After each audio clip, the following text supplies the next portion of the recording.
Komang Rina Kristina 20 tahun terlibat kecelakaan di Jalan Raya Denpasar, Singaraja Selatan, Indomaret Sayan, Banjarsayan, Baleran Desa, Werdi Buana, Mengui Badung. Menurut Kasih Humas Badung Ibtu Ketut Sudana, peristiwa ini terjadi ketika korban mengendarai motor Yamaha NMAX dari arah utara ke selatan.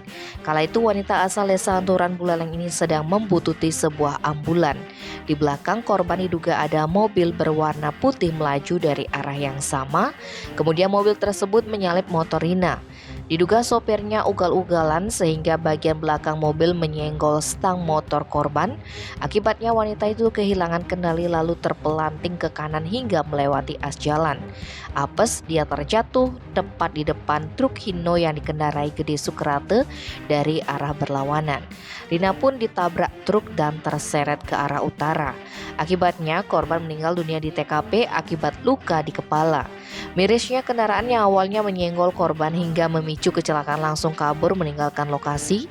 Jenazah wanita itu dibawa ke RSD Mangusade Kapal guna proses lebih lanjut. Tim Bali Express melaporkan.